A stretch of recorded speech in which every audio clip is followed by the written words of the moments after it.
Hello. Hello, good evening, guys. Welcome to the show. Welcome to I Want to Believe talk show. And my name is Peter Wren, and this is Chatty Cathy. Chatty Cathy. Chatty Cathy. Chatty Cathy. Chatty Cathy. How are you? How you been? I'm good. How are you doing? Well, good. Busy times. Never a dull moment in healthcare, as I say. So it's been an eventful couple of weeks. Good. Yeah, but it's going to come to an end soon. So we're heading off to Barkerville next weekend for. Okay. We're filming up there for a couple of days. We've basically rented the whole town for a couple of days, and we've got interviews with members of staff up there as well for the We Want to Believe show. So we're looking forward to that. Oh, excellent. And then we're going to start planning our Halloween public investigation, public presentation with the O'Keefe farm in Vernon. So lots going on in that regard. That's good. Are you going to be live filming any of this? Gonna do a live feed for the public presentation. Probably gonna do it for the channel actually. Yeah. And then probably I don't think we'll have any time to do any live feeds and the investigations and stuff like that because you're going to have public with us and stuff like that.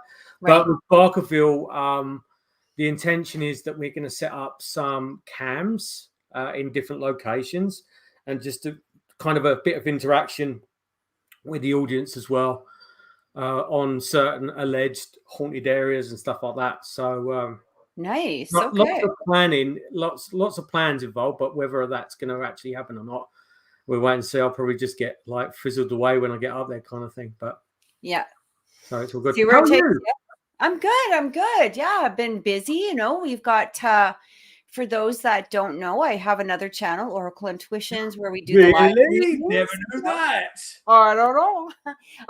Where we do live readings on Wednesday and on Sundays, we do live interviews as well. This week, we're actually going to be doing conspiracy theories. Chopping it up a bit, are you? We are. So that'll be interesting. We'll see what happens, Very, very good. Very good. Mm-hmm. So, good. Anyhow, I'm going to introduce this week's guest. It's a guy called Richard. I won't go too much into his full name or anything like that. He can discuss that if he wants to on the show. Richard, I met probably about 7-8 years ago when I was a part of Vancouver Paranormal Society. He contacted me in regarding to joining the team. He has a bit of a funny accent like me as well, and he talks a little bit more posher than what I do as well. And apparently he comes from England as well. So I'll bring him on, and we can everyone can say hi to him. Hi, everyone. It's quite the introduction, isn't it? I have a ruddy posh accent. Yeah, that's it. Oh, yes. Yes. I must be used to hearing it now because I just don't hear it anymore. So I've been in Canada for long enough that for the majority my speech is Canadian, but there are some aspects, for example, these ones I never use because that's not correct English.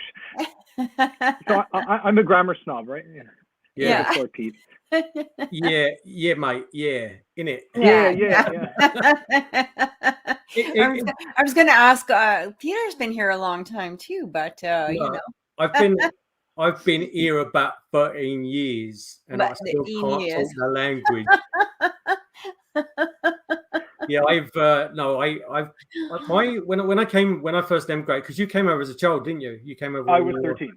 Yeah, 13. Yeah, because obviously you got time to kind of balance your accent out. But when I first came over, I like really tried too hard, and it became the point where I almost sounded like I was a bit of a drip because the way I was explaining things, because I'd be like halfway through a sentence, and because of like certain pronunciations like water and things like that, I'd have to say, "Oh, excuse me, mate, can you pass me some water?" like that, and it just like water, and it just spin it around, and I'd jump in and then it would drop to some kind of like Southern American accent as well. I was just about to say, you sound like one of those bad English actors. They're trying to sound American. That isn't Hugh Laurie that can pull it off. It's everyone else. Or a bad American that can think bad American accent. Yeah, that thinks that they can actually speak our language as well. So, and for the record, English is the language of England. We created it. Just throwing I that like out how there. you pronounce that very clear. English is the language of England. and there is no very pronounced. Yes, and there is no such there's no such thing as an American language. Oh, correct. Well, there you go. There's just it's a bastardized version of English. Yes, exactly. Anyway, I must say, so all of the American viewers are now deciding to go click and turning it off. I know. Oh, They're like, they're a bunch of wankers. sorry, don't understand that one there, Sam. Oh, absolutely. So, Rich, tell us a little bit about yourself. Okay. So introduction, you're right. Richard, first name, my full lovely name. I'm Dr. Richard Tortorella. So a little bit about me. I was born at a very young age. Oh, wow. Good for you. Sorry, a bit of Groucho Marx. So I guess my background is I got involved with paranormal, I guess, from an early age, like anyone born in the 70s, watching television, reading various magazines. And it wasn't until my university days, I started my undergraduate work in physics, that I started basically asking questions. That you always watch a movie on this. Well, I wonder how that would work in using our knowledge of physics. Once I was finished with my bachelor in physics, I then realized I actually needed work and went back for a computer science bachelor and then proceeded master's and then PhD. So now I'm an academic researcher in computer science and artificial intelligence, because God knows there's no intelligence whatsoever down here on planet Earth. We need to create it. Peter's going, yeah, that's not fair. I thought you were going to say in BC then. Well, I need to just watch the news. So back in my university days, I said back in my undergraduate days, I was approached by a local group, UFO BC, and asked to help with their website. So we're talking in the 90s here, when the majority of websites were still coded by hand using HTML, the very old school way of doing it. And that then kind of grew. I became involved as their web fellow, their website person, and then I joined them on investigations, and that kind of spawned a now 25 plus year career investigating the paranormal. And any aspect from UFOs, cryptids, so Bigfoot.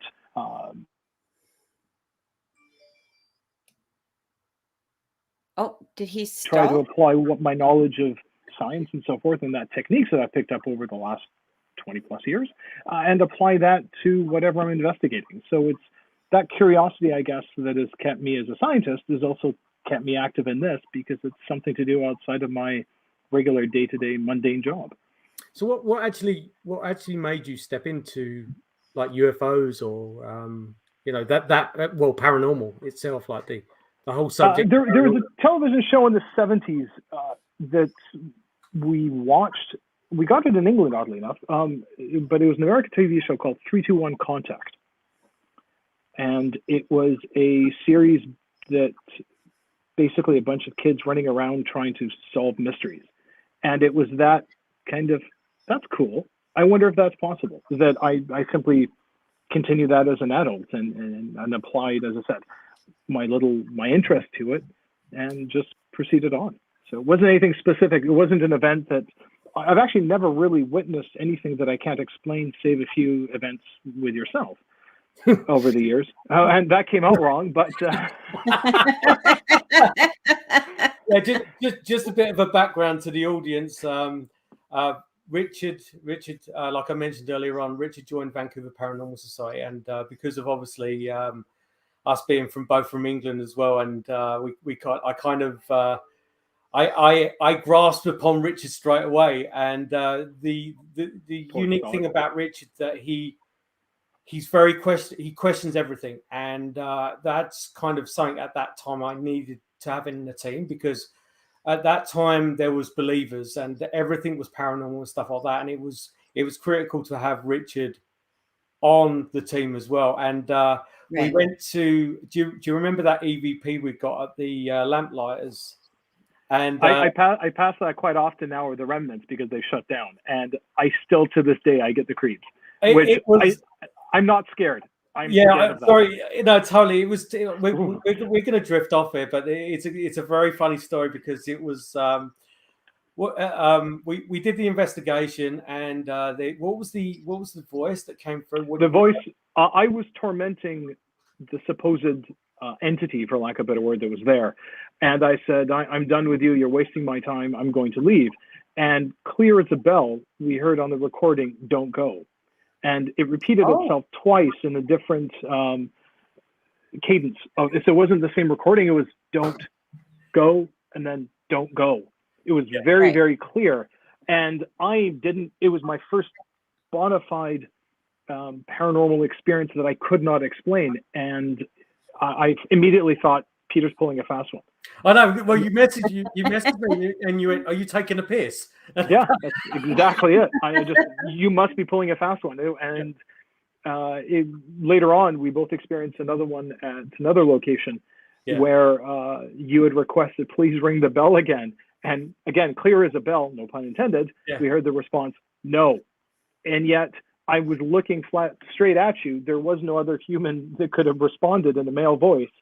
And both our jaws hit the ground at the same time. And oddly enough, the individual between us that wasn't utilizing an EVP session or a system didn't hear anything. It didn't react at all. Yet we heard it live, and It was funny. It was funny at that time when I heard the no, I was kind of taken back because I heard it, and it was the same as you. I could see you because you were standing there by the side of the doorway, and you had one leg facing the other way, and and I with my headphones as well, I knew the parameters around me. I can tell where the noise was coming from and stuff like that. And it was only like I heard it, but it was almost as if my brain disbelieved what I heard. Exactly. I can't be listening to that. That's someone replying without plan being.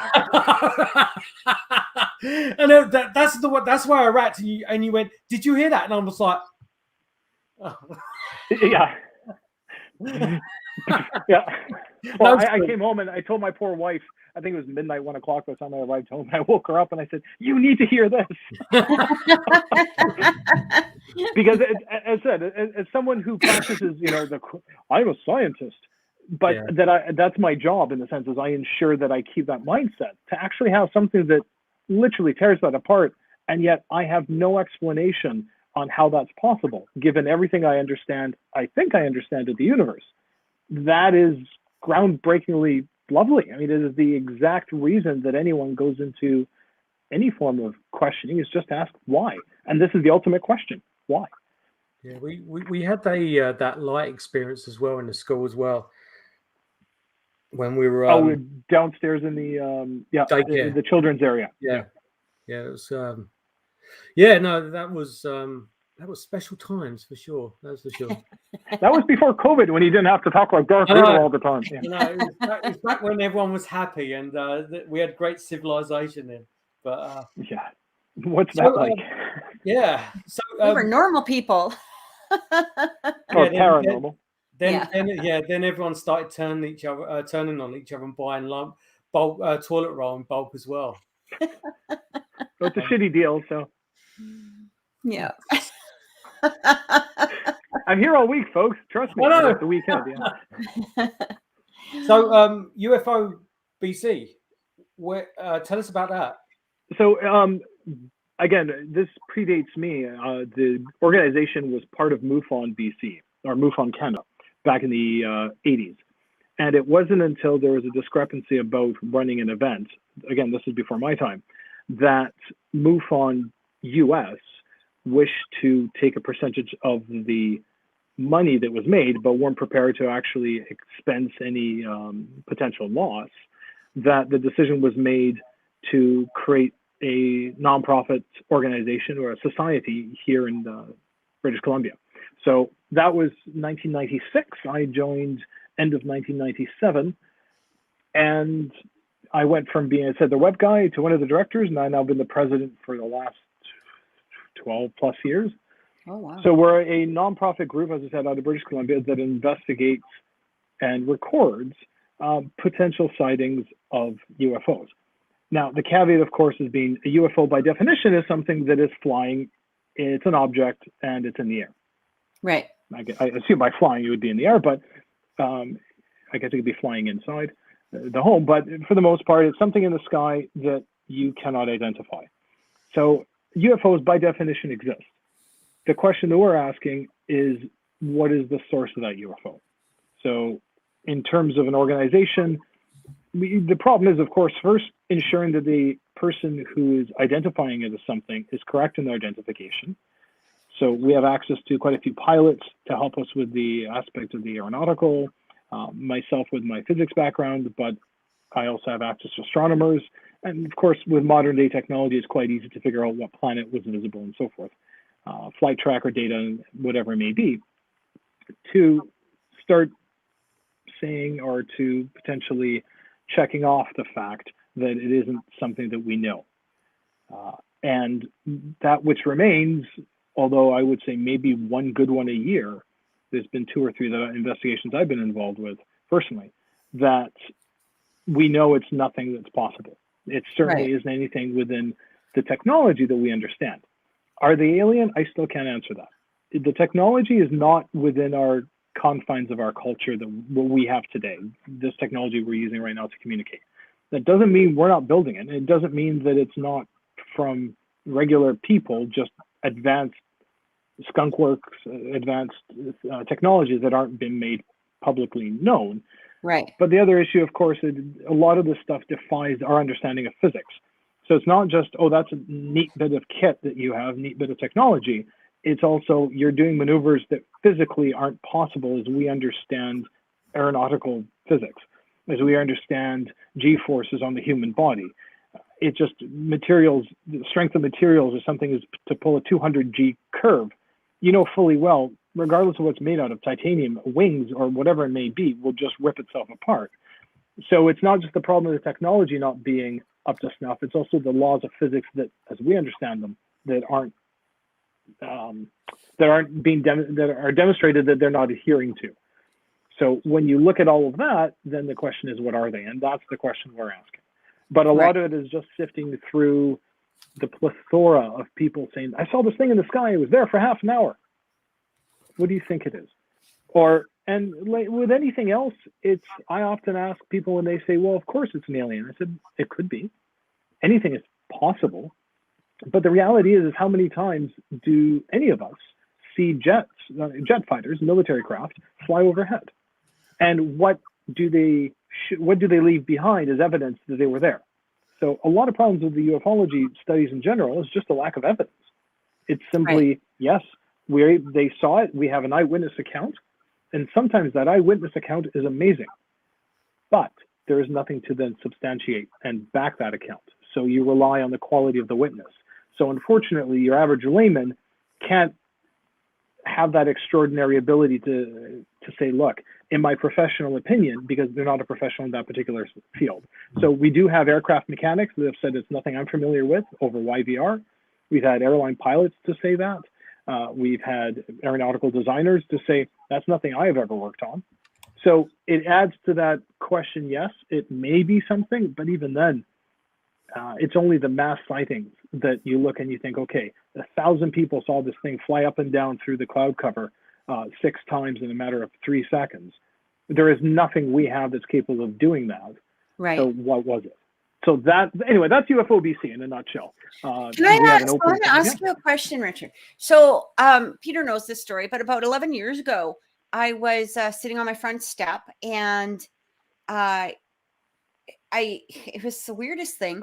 I actually saw this giant, massive orange ball. I mean, like, it was huge. It was like a beach ball, but huge.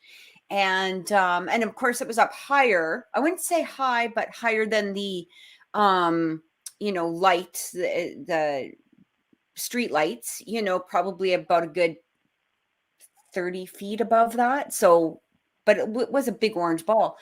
And it suddenly disappeared, like literally disappeared. And this thing was pretty bright, but not blinding. And for some reason, I remember I was on my steps, and then the next thing I know, I was sort of looking up under it. Like, I don't really remember walking to it, but I think I was kind of like, holy crap, too. And I remember looking at this thing, and it sort of appeared to me like it almost had some sort of blue, like LED type of lights in the middle of it. Like it looked to me from a certain angle, like it was almost cut in half with like these, I wouldn't say LED lights, but that's what it represented. Like that's how they appeared to me. And I remember just staring at this thing for the longest time. And then it dawned on me that I was alone on my street. No one else was seeing it. So I started yelling to my house, and I called for my daughter, and my neighbors came running out. My daughter came, and they all just stopped. Like everybody just went, holy shit, like just stopped in their tracks. My son actually started crying. He was about 5 because he just saw this thing, and he was like, holy, just tears. And then almost as soon as they came out, I'd say maybe within a second or two, like it was enough for them to see it. But then all of a sudden it took off. And I'm telling you, this thing, I've never seen anything, not even a jet, go this fast. But it was so bright that you could see it as it went across the city. And it was like a straight, well, I'm not going to say like a straight line, but it was like, and into a curve. But it didn't wobble. It didn't, do anything, unusual or, curly cues in the air or anything like that. It was just like boom. But it was I would say it was out of the city within a matter of seconds. Like I've never seen anything fly that fast. And it was the most bizarre experience I've ever had. But it was interesting because I was telling my daughter about it, my oldest daughter, and she wasn't here at the time. I was telling her about it, and she's like, well, Mom, I was telling you, I saw this thing. I saw something like that, but there was 3 of them, and they were all on a hill. There was her and a couple of friends, but I'll be honest with you, they were all high. So when she told me this, I was kind of like, oh, okay. And I brushed it off. Like I really didn't listen. But she's like, from what you're describing, we saw that exact same thing, but there was 3 of them, like 1, 2, and 3, like that, like a triangle type of shape, but 3 of them. And she goes, but they all moved at the same time. They all, kind of hovered at the same time. And then all of a sudden, boof, they just went and like all flew off like so fast. Was there any associated sound? I'm sorry? Any sound associated with it? Nothing. There was no humming. Maybe I'd be stretching to say that there is a light, that real like undertone, like as if you were listening to kind of like your computer hum, you know what I mean? That real soft, but I would be stretching to say that I remembered that for sure clearly. So there's a perfect example. It's a great report. I mean, that in fact, we'll have to talk off the air. I can look and see what we have for, are you in same location as Peter? No, I'm actually in Edmonton. Oh, okay. So yeah. I can certainly check because I have contact through UFOPC. We have contacts across the country. Right. But that's the problem, is that great sighting, great observation, a repeat sighting from a second person, not only at a group of people, but it's a second sighting. Yeah. But from an investigative standpoint, there's very little, there's no evidence. We can work on trajectories. Right. But that's what the big problem with ufology in general is. The majority of things, there's nothing really to show. There's no concrete evidence to say. So what was it? And this is part of the reason why I became also actively interested, not just as an interest on the side, but actively pursuing interest in other fields of the paranormal, because they seem to, the explanation of a physical object for the majority of UFOs, I would say 95% of them, it's a physical object, something that's structurally there, that it has particular properties, it is subject, and it has particular means of locomotion, it has whatever, the myriad of different attributes it has. But that 5% doesn't. And that 5%, yes, the reality is what you saw could very well be a structural object. It could also be something completely paranormal that has nothing to do with UFOs. Right. It could be an entity of some sort. It could be paranormal in terms of not saying ghost, but it could be something to that. So it opened up the possibility of, well, if this isn't it, what else could it be? And I have a lot of people that, you know, tried to brush it aside, and they would say, oh, it was like St. Elmo's fire, or it's a meteor. And I was like, meteors don't hover in the bloody air. Yeah, like, they don't tend to stop there. No. You know, they usually like go to the ground, right? They don't just like stop and then decide, oh, I don't want to land here. I'm going to fly across the city and go fly. You know? And St. Elmo's fire doesn't, yes, you do get fireballs. I mean, you said, when you first described it, I first thought what they call a boloid, which is an incoming, basically an incoming chunk of rock, as it's burning up in the atmosphere. But they go in a straight line. They tend to be high altitude. We're talking 15, 20, 80, 100 kilometers, depending on the size. And they're seen across provinces. So, I mean, you'll see one here in Victoria. It'll end up in Alberta just because it's coming in at speed. You know what I did find weird, though, is that nobody else reported it. And the thing is that, I mean, if it had just been me, I would have been like, okay, maybe I was just crazy that night. I don't know. Maybe I drank too much coffee. I don't know. But, you know, when you have the neighbors and your daughters and, you know, like, you know, family and stuff see it. So you knew, you know, I was like, okay, I'm not the only one that actually saw this. And they did see it hover for, you know, the couple of seconds that it was there. But I found it interesting that there was no reports. Like, I searced, nobody else. But that's the problem. To whom would you report it? Right. So, we actually, oddly enough, this year, my UFOBC and another organization in Canada, GARPAN, they're out of Montreal, we were contacted by the Canadian Space Agency because they get they're the, who to call? It's called the Canadian Space Agency. It's our equivalent to NASA here. Right. So we provided our contact information. If they have a report, if it's on this side of the country, go with us. If it's on that side, go with them. It's a divvy up because they don't actually have any form of system to report it. And the majority of people have no idea we've been around, yet we have existed for over a quarter century here in BC. Our predecessor, the Vancouver Flying Saucer Club, is basically from the 50s. There's been a presence here in British Columbia, and a lot of our original members were members of the Vancouver Flying Saucer Club. In fact, a lot of my book collection behind me, you can see, some of them are literally the dawn of ufology, that they've been, you know, the owners have died and passed on their collection and so forth. Right. That as an organization, it's not common knowledge. With the caveat, of course, now with the internet being what it is, even the need for an organization like ours, UFOBC that is, or even Vancouver Paranormal, any of the paranormal groups, you're starting now to be able to not need the intermediary. You can post yourself on 1,001 different websites. Here's my video. Here's my information that I want to give you. And you can now have like-minded or people that you want that affirmation that it's something. Look, it's obviously, it's a reincarnation of Jesus Christ. It's in a ball format. You'll get people supporting any weird concept you have online. Yeah. So the need for an official body is changing in the sense that, why do you need to go through an intermediary that, like myself, will say, you know, the reality of what you saw is an airplane. The reality of what you saw is an astronomical event. In your case, I can't say that because last time I checked, they don't do that. The only thing I could argue from that we have today that could do that would be something like a drone or quadcopter or octocopter, one of the little helicopter things. But if it made no noise and the speed that very quickly, and the speed that it went, it was so fast for that tech. I mean, perhaps 11 years ago they had that type of technology, but not for like, you know, a backyard dude. Yeah, you wouldn't be farting around Edmonton. Let's put it that way. Yeah. I mean, like the speed was just Peter was there, maybe. What's that? If Peter was there, perhaps they'd be doing that. But well, see, Peter and his inventions, yes.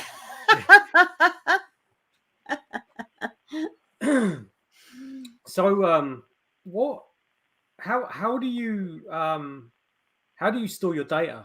Obviously, if you're getting different reports from, well, it's not even BC. It's like you know, there's different parts of Canada. By the sounds of it, you're like covering Western Canada. Technically, we are BC and the Yukon officially, right? But however, we do tend to take, because there's really no one else active, at least. Most individuals that will do this for 2 to 3 years, then get burnt out and then be done. Yeah.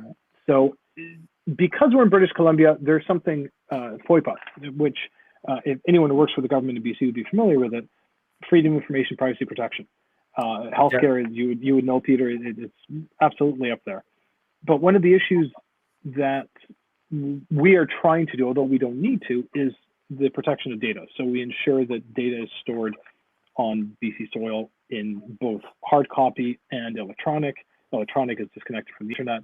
So we do have a database, but simply the majority of the edited information is actually available on our website, but there's no identifiable information. We don't have names or contact information. If anyone would like to contact us regarding a particular sighting, the idea is they would contact us. We would provide their contact details to the individual and leave it up to them to decide to contact. So, for example, if Cathryn provides the sighting report to me, we put it on our website, and then you, Peter, decide, hey, I want to speak to this person. I would take Peter's information, give it to Cathryn, and say, here you go. It's just, Okay. I'll leave it up to you to decide if you wish to communicate. Right. Because we value the fact that, frankly, this is anything paranormal. You run the risk of a complete and utter ridicule. Yeah. And It's, you could lose your job over it, your relationships. Yeah. I've unfortunately known people that have had both happen because of their involvement with this subject matter, that it simply isn't worth it. And we're trying to keep that barrier. Yeah. Yeah. And also, too, you just get crackpots that you don't want to talk to because you might have had that one experience and you just don't feel like talking about. I've had to actually. I mean, we've all been there where it's like, here's the dust from my vacuum. Is it an orb? And you're like, no. That never happens. It's a ghost. It's a ghost. Yeah. It's got to be a ghost. Or... So, like the record, your actual archives itself, like records, is it just purely like data entry on a spreadsheet, and then depending how far back, right. Our records go back to the 50s. So that is basically stored in as airtight as we can make them storage systems for the paper. For the actual electronic version, it's not spreadsheets, it's actually it's written, or if it's handwritten, we scan them in digitally and keep them as PDFs. Okay. So trends. I'll give you an example of VPS. Probably I think it was about nine years ago, we had that earthquake over in Victoria, where it sent tremors to the lower mainland, and I was living in Maple Ridge at the time.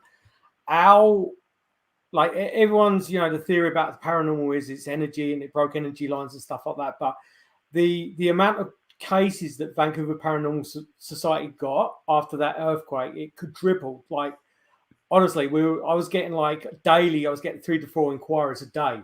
And it just got crazy. And that basically fell forward for the next 3 years. And it just, nothing really stopped after that.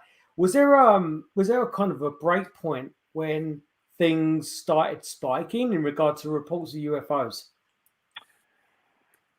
For UFOs, we have what they call waves. So very similar to what you're describing with the earthquake, and you could argue, as you said, is just adding additional energy to the local surrounding and therefore allowing for apparitions and so forth. Yeah, that's a theory at least. With UFOs, it's waves or corridors, even worse. So a corridor, and it's adopted from airplane terminology, from flight corridor, or flight paths, and it's the same thing. So we tend to have waves that there's a lot more sightings in this particular time frame or within this particular area, and that changes. But the difference, of course, being that something like a paranormal, ghosts, or even Bigfoot to some extent, cryptics, the UFOs, you can always kind of sit back and analyze it, that you have a bunch of beings, and we'll call them entities, whatever you want to call them, sat in a room thinking, okay, next Thursday I'm going to go from Delta, Alpha, and zip around this route. You're going to do that next Friday. There has to be a reason behind anything that they do. We may not understand it, but there has to be a reason. So it's like having an air traffic over your house. There's a reason for it. We're just not aware of it. So yes, we do see more air traffic, and the same applies for, theoretically, UFOs, if they are indeed structural objects, either man-made or otherwise, that their whatever purpose of being there increases. So yes, we do see trends that tend to ebb and flow in that sense, that they do change, but it's not based on anything environmental, at least so far that we can determine. It's not. It's for whatever driving forces behind it.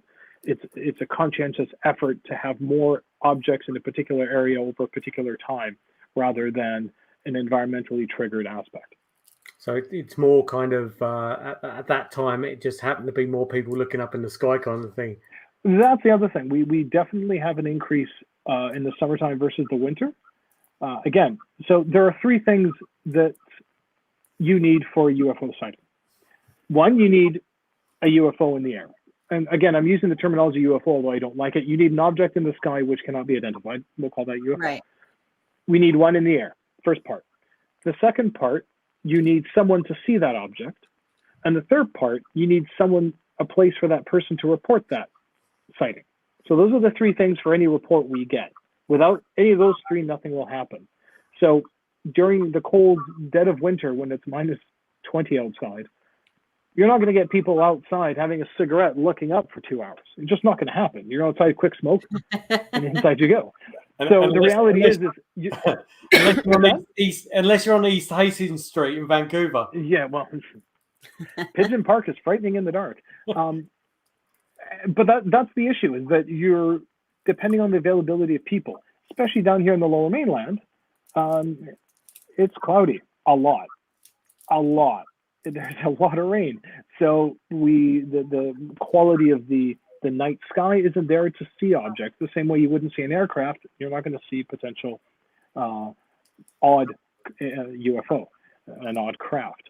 So there are a lot of things working against being able to determine actual sightings. So unlike a ghost phenomenon, which you can say, look, they tend to have this particular attribute. They're beside a cemetery, or they happen to have older houses, or running water nearby, or quartz under the ground, whatever the various attributes can be. That isn't the case with ufology, because they're something in the sky primarily. Yes, we've had a few cases where they've landed, but the majority of them, it's just something zipping along in the sky. And if you can't see it, you're not going to report it, and you have to be looking in the first place.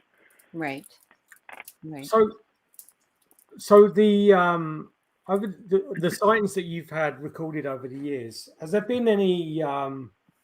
Has there ever been any reports of kind of any physical effects after sightings, like with the individual themselves? And I'll get the reasoning why I'm asking this question in a minute. So there've been a few cases where the individuals have either seen an object up close, either something landed nearby and has affected themselves and the surrounding environment somehow. There's also been cases where individuals have not seen an object, but they've seen what they deem an entity, and have actually have either an object which has been mutated in one way or another by this apparent event, or they have found dirt that has been vitrified, turned to glass due to the heat. I have some obsidian that apparently was found in a location that there shouldn't be any obsidian, and yet it was naturally there only after this craft landed back in the 70s. So yes, but that kind of second, as I like to call it, that second degree of separation evidence is present, but it's rare. I would say 1 out of 100 sightings actually have something.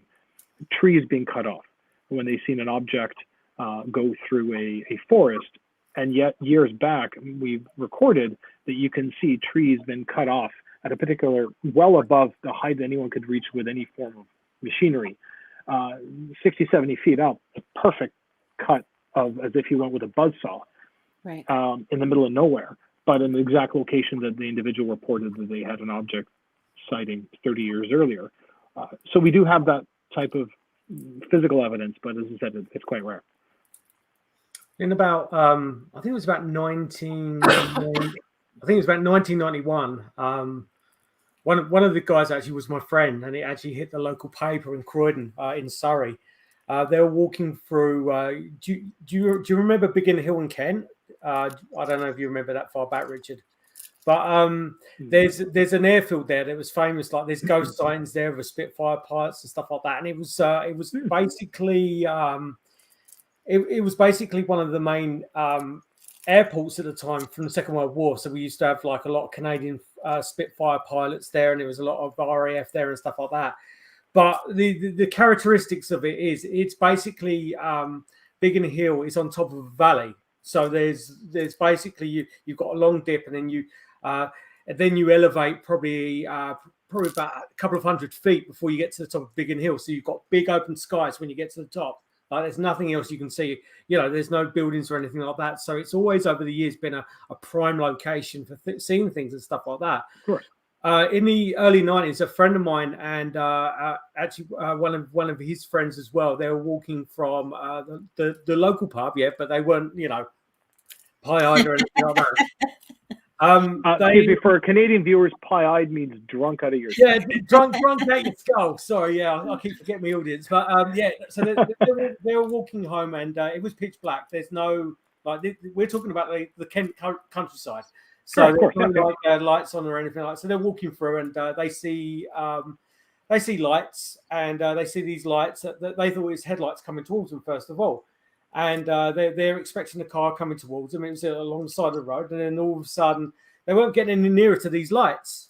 So eventually they stood dead, and the lights lifted up, and the lights drifted on top of them, and apparently flew above them, and then disappeared totally off the face of the planet, literally. Like they didn't even see which direction it went. They obviously think that it just went straight up, but they both said, and it was in the newspapers as well. They both said in the reports afterwards, their hearing, like they lost the sense of hearing for a good 5 to 10 minutes after, because it just it blocked. Like the pressure behind it just blew. Like they were trying to talk to each other at the time. When you come up and walk from when you're in the water and you've got that air and that air bubble inside your ear, and you can't it sounds like I'm talking. You've got eggs in your mouth and stuff like that. That's what they were sounding like. And they afterwards one had like an ear infection and stuff like that. But there was just that immense pressure on them as that thing, like it just disappeared. So what they gathered was it just went straight up and just disappeared. It reminds me of a case in Chicago, O'Hare Airport. A friend of mine was one of the chief investigators on it. And cut a long story short, this was 10 years ago now about that. They saw from the control tower, the ground crew that they're moving the aircraft around into their particular loading gates, reported seeing a disc out on the runway, one of the main runways in O'Hare. They called the control tower laughing. They said, "Oh yeah, we have another UFO sighting." I said, "No, we're serious. We have this thing here." And they were told to keep it quiet. But what happened is this object went along the tarmac and then went straight up. But it went up to such a speed, and there was a few calculations that were done in terms of the energy required to do this. It actually basically cookie cuttered a hole in the cloud cover, perfectly round cylindrical tube as it went through the clouds. Wow. And the amount of energy required to dissipate your typical cloud, given the moisture content and the amount of latent heat that requires to vaporize water and that particular size, they worked out the energy needed to do that far exceeds anything we have today. I mean, it's ridiculous amounts of power because it was done instantaneously, basically. As they said, this thing shot up and literally cored the clouds. So it reminds me, I'm just thinking that the mindset of going over and then zipping up. And that's where, for myself, I'm interested, because now you're talking about evidence that I can research. So you can figure out what pressure wave is required at a particular height to damage ears in order, so you can start doing calculations of basic crude numbers of energy needed. So what this object, regardless of the source, we're not even getting into that. I'm just talking as an object, in order to cause this particular type of action reaction, it needed to have an energy output of X amount of watts. Yeah, that's my interest in it, because from a science point of view, okay, now we have numbers. Now I can get my hands dirty. It's not just touchy-feely, I think, I saw, I did. Right. Well, no. Now we're talking about numbers here. Something that I can say, look. It's something you can quantify, and there is actually something physically to show for that as well. And that's exactly it. It's a quantification versus quality, and a quality being is a qualitative analysis. It's how do you like it, but quantitative, it's clear numbers, regardless of what language you're speaking. As long as you understand the mathematics behind it, you can prove it. It's a universal. So that is my personal interest. But that's a great. What was the outcome? I assume they regained their. They got the hearing back and stuff like that. But it was just one of the things that stood out. It was the fact that their ears were all blocked up and stuff like that, and it was quite painful at the time as well. There was, because it was pitch black, there was no gauge on the height. All they said was that the light was, it looked like it was it looked like, if you look in the distance, first when you see a car, so far in the distance, there's just one white light. You can't differentiate between the yeah. And then it kind of breaks out into two. But they were saying that they were waiting, like they could see it at the end of the road, and because it must have been a long road for them to walk. And they were just waiting, and they were like, "Well, what's going on with this car?" and stuff like that. And because they were getting nearer to where the hill actually goes down, actually big in the hill itself. And they were like, "Well, there's nothing really going on." So they stood, like they're basically walking along, and all of a sudden they see this thing move up, and they knew at that point that that's where it drops down to the valley. So it's doing this. If it's going up, it can't possibly be. Yeah, So they stood dead, and it basically went dead parallel to where they are, and it flew over the top of them. But again, because there was no daylight, they couldn't gauge how high it was. But the light got bigger, and it was above their heads, and then it just went like literally they blinked, and it just disappeared. Wow. There wasn't even getting smaller or anything like that. I would. My first question is, do we even know if it was an object? And the reason I'm asking that is, if you're having something move at that speed around you, unless it's not traveling through the air as we understand it, leaving aside actually shifting space itself as it moves, it would produce wind. So they would first feel that big rush of air as it hits them, and then up. One of the, I'm just reading recently from a paranormal standpoint, and one of the potential side effects of ghost specters is actually pressure changes in the environment due to the way energy, they think that again, laws of physics, you need the conservation of energy. The energy for manifestation is from the local surrounding. That would cause temperature changes, which causes pressure waves due to the air going hot to cold or cold to hot. Well, it could be the other way around, where the pressure actually changes, and then that manifests a temperature change on the other side of that. Exactly. So there's no. I'm not even at this point. Very excellent story. I'm not even sure I would even classify currently as a UFO concept. It could even be more paranormal. Given their location, I would be predisposed to think potential ghostly sighting of an aircraft.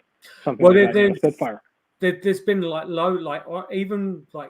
even far back as a kid, you could there's a Spitfire pilot that was, the story, went off, he flew in a campaign, he took off from Biggin Hill, he never returned.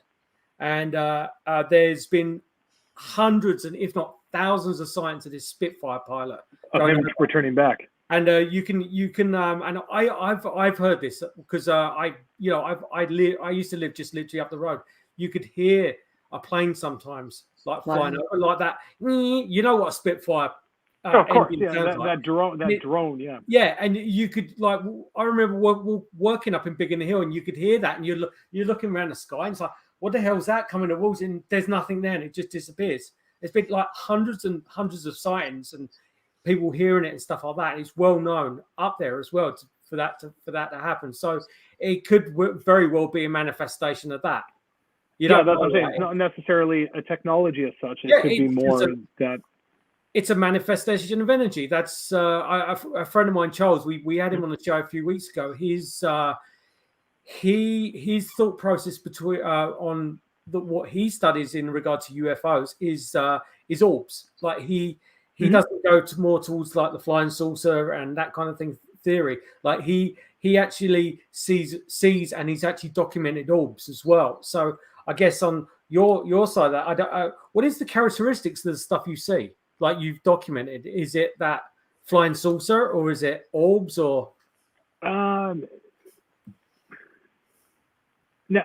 the caveat with my next statement is the things that my personal belief that are not explainable.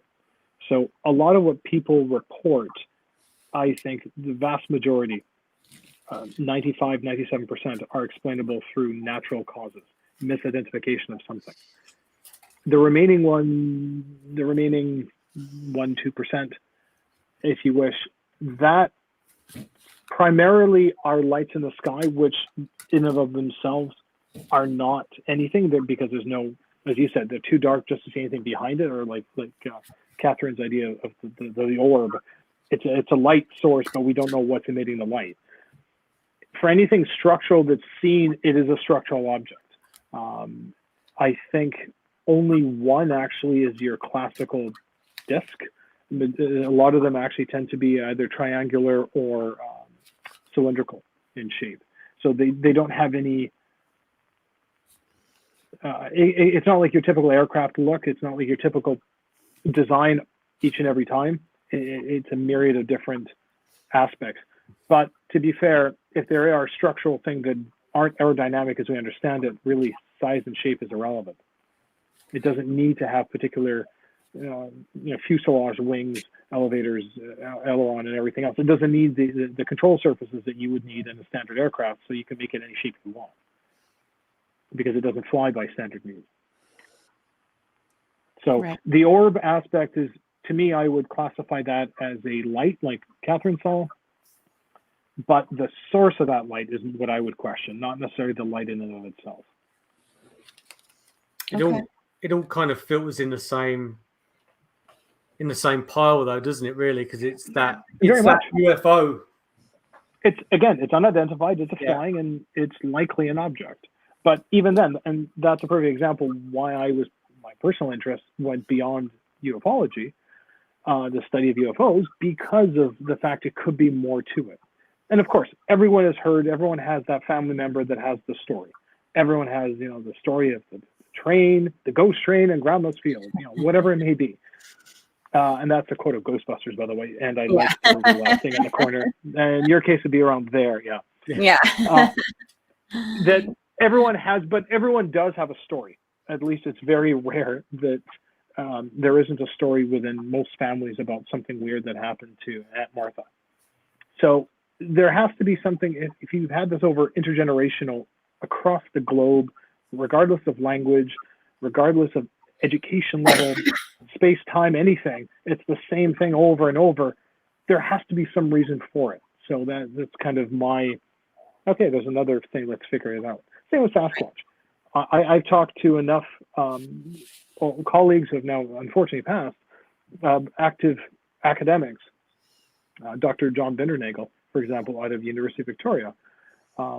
He top-notch anthropologist, or actually he's a biologist, that investigated bear numbers within BC, and then came across, well, that isn't a bear track, and proceeded over the next X amount of years, 20, 30 years, to collect one of the largest collections of Bigfoot prints.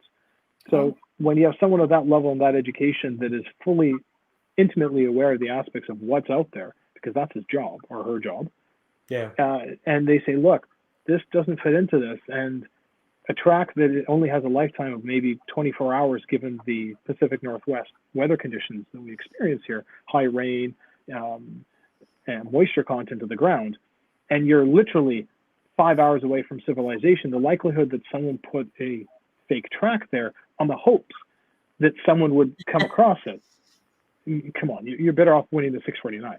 So when you see something like that, you think, okay, maybe there's something to this. And then again, you hear stories, and it's always someone's father's cousin, uncle's brother, wife's niece that has seen something. But you have enough stories. There's a reason why even the term Sasquatch is a local here to one of the First Nations. of the hairy man that lives in the woods. Yeah. Even from a UFO standpoint, the First Nations here have the story of the copper canoe. Yeah. And story where this copper canoe, they described it as copper canoe. The only form of locomotion they were familiar with was a canoe. This was the only metal they knew was copper, because they used it for artistic purposes. And they described the story of the copper canoe that came by the water. The occupant came out and they killed them, and then disposed of the copper canoe. But that's the story that came down for hundreds and hundreds of years. So why do you have a people that make a comment like that out of some weird drug? No, it's not. I mean, you can't say it's going to be due to some sort of shamanistic aspect. No, there's obviously something here that, given the technological prowess of the people at the time, described it in such a manner, either be it Sasquatch, be it UFO encounters, or even paranormal ghosts. It has to be something to it. It's funny, like the field, and I've probably been in the field equally about the same time as you, but obviously at a different level. We're old. I had hair when I started. Yeah. I've actually got hair, but I choose not to grow it. But anyway, that's a different story. Bullshit. Oh, sorry. I bet. No. Like in the UK, I mean, obviously leaving the UK about 13 and stuff like that, you weren't obviously a part of it over there or anything like that, but it was very much a taboo subject. Even like you couldn't sit at the table with your mum and dad and say, yeah, I want to be a ghost hunter when I get over and stuff like that, which, if I said that at my table, it would probably be accepted because my dad was drunk and my mum was a very spiritual person anyway, but it was very there wasn't social media and stuff like that, and it was kind of it was you were kind of hidden away in the box. Mm-hmm. And it was in regard to media, like people on TV and stuff like that, it was never advertised on TV that there's people out there that did what we did. There was never people out there, like documenting UFOs and stuff like that. And it's only been kind of since media's evolved into this social media network where, everyone's a bit more interactive now, like doing things like this and, looking at your friends on Facebook and seeing what they're up to and stuff like that. It's just become that everything's come a bit more neutral and respected that, where, people are starting to look a little bit over the top of the counter about what exactly is going on out there, which is more, it's encourageable. I think, and correct me if you disagree, part of the reasoning I see is that our generation, for whatever you want to call it, those of us that are now approaching the big 5-0, we are in a particular set. Our parents, baby boomers born in the war, at least for myself, they are the generation where religion still played a big role. And the idea of anything that is not normal was considered, in England especially, as Church of England or wherever it may be, it would be considered to be potentially negative in a religious connotation. Yeah. So it was not something you discussed, because if it happened to you, you're obviously evil, and we're going back hundreds and hundreds of years of a mindset. And it's only, I think, that our generation that is maybe distancing itself, thanks to technology, thanks to the understanding of science, from the idea of demons and angels and the religious aspect of it. They're no longer that stigma religious stigma attached to it, and therefore now openness that it can be discussed.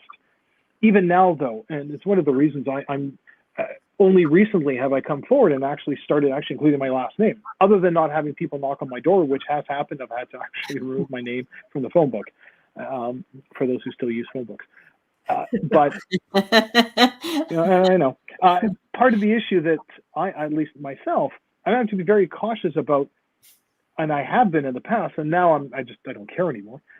But it's now growing to differentiating. Well, if you're thinking weird like this, how are you able to function in society? And therefore, your opinion and your expertise is going to be tainted by it. That is still a huge issue, at least within the study of ufology, within the confines of analysis. And it's only until basically last year, with the Nimitz release of the Tic Tac, that the U.S. government has openly said, we have no idea what this thing is, that it has now broached that ability for us to simply ask the question why. Even questioning, not making any assumption, just asking the question, the act of questioning implies that you believe that there's something worth questioning and therefore are off your rocker or you're nuts. So I think the same applies to paranormal of any sort, of anything odd. I mean, look at, regardless of your political bent, the fact that people are questioning the validity of medical experts in their particular field when they're discussing something. Right. Not to say one way or the other, but these are the same people that if you break your leg, you're going to quickly run to get all the latest drugs for pain relief, antibiotics and so forth, set your leg and the MRIs and so on. And then because of the politics, because of everything else, now you're questioning something that is potentially life-saving. Yes, I can understand the rationale behind it. But on the other hand, if that's the mindset that deep under that now is the underbelly that we're seeing, there's no wonder that the view of people in general is one of distrust and one of ridicule. They simply don't understand it. They don't want to. And if nothing else, I think in that extent is that when you have to set a broken leg, for instance, it's going to be pretty much a set leg. You know, like everybody uses that same more or less technique. And I think what people are now, and you can, I guess, to some degree apply this, you know, to other realms. But I think what people are questioning now is, why are you saying this, but you're doing this? And that's where that like, you know, because you got that hypocrisy going on. Exactly. I think that's where people are very, very, like, it's kind of like saying, okay, well, you know, if you broke your leg, this doctor says just chop it off, and this doctor said set it. Okay, now that's what's kind of going on, I feel, you know, in that degree. Whereas you know that if you broke your leg, unless you're in some weird island that has never set a leg before, they might chop it off then. But you know, but the standard around the world is always going to be, we're going to set the leg. This is how we're going to do it. Da da da. Oh, right. I understand, and it's much more complicated than I'm making it out. I'm just for the sake of the conversation. It's the set of misinformation and incorrect information, and as I like to tell my students, is that science isn't always right. The purpose of science is to investigate and adjust their opinions based on new evidence. Where the time science fails, and in my opinion has failed for paranormal research, is when, as scientists, as people that are asking the question why, you stop asking that question why. Right. And that, I think, is regardless of what field it could be. I mean, it could be even just, you know, hair growth formula. Well, why? And when you find out something as groundbreaking as, well, if you were to be able to prove, either of you or any one of us, that ghosts are real, the implications of that, what does that mean? It means that we are more than just corporeal. It means that now there's going to be another life. So what religion does that mean? The implications of it are huge. An alien presence on this planet, the technology, that means that, again, it's beyond groundbreaking, or it's completely destroying the fundamentals that everything we understand of the world. Even the presence of Bigfoot, what does that mean? That there's a relatively intelligent hominid out there that's running around with intelligence to evade us for the most part, and yet why haven't we seen it? What does that mean? Well, so the implications of any one of these things Bigfoot too is that if you've got a Bigfoot, okay, I think, you know, what else? Well, actually, I do. It's a size 13. But... I've got a big feet. Never mind. Well, yeah, I think there's bigger. You know what they say though. To be fair, what they say: the bigger the foot, the bigger the shoe. Yeah, there you go. Sir. There you go. But you know, I think a lot of people, you know, have a hard time wrapping their head around, let's say, a Sasquatch, because then when you're thinking of a Sasquatch, what else? So does that mean Wendigo? Does that mean this? Does that mean, where do you draw the line? You know, the Mothman, or is it vampires, werewolves? I mean, we could go, you know, the whole deep dive into, you know, what all really exists, right? And, you know, and so I think that, you know, for a lot of people, they just kind of go, nope. It's easier. It's easier than to have to re-evaluate all your belief system down to the fundamental basis. It's a lot easier just to go no. And the reality is as someone once asked me, so what will it change the price of, you know, gas? or whatever, the price of bread, a loaf of bread, if we discover tomorrow that ghosts are real. Well, the reality is it would change the entire planet.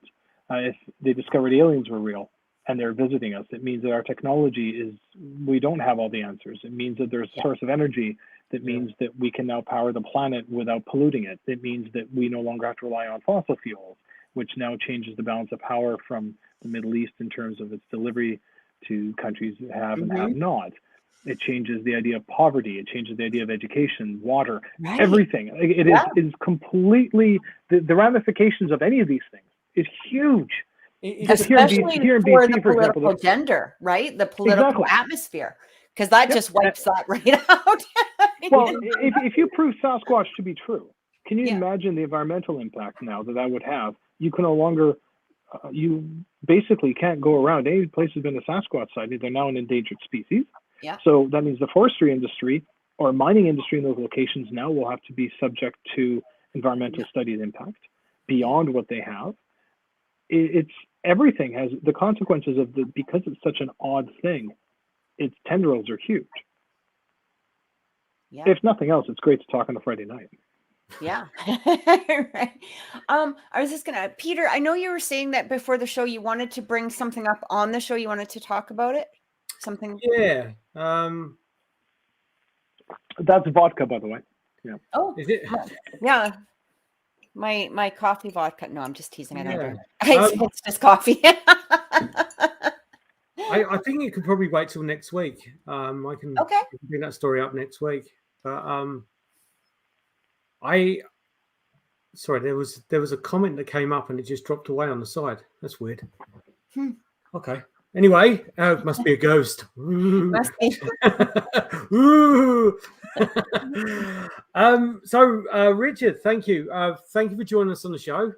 Been a pleasure. Yeah, no, it's been really good, mate. We'll have to get you back on again at some point in the future, and we'll have to talk about your other interests in the paranormal as well. And we can just have a natter about that as well. And so some people golf. I investigate weird things. So do we. We're weird ourselves. Okay, well, thanks, guys. Thanks for tuning in, and we will be back on probably this time. Well, not this time, an hour at 6 o'clock Pacific time next week with our new guest. Take care, guys. Thank you. Thank you. Good night. Good night.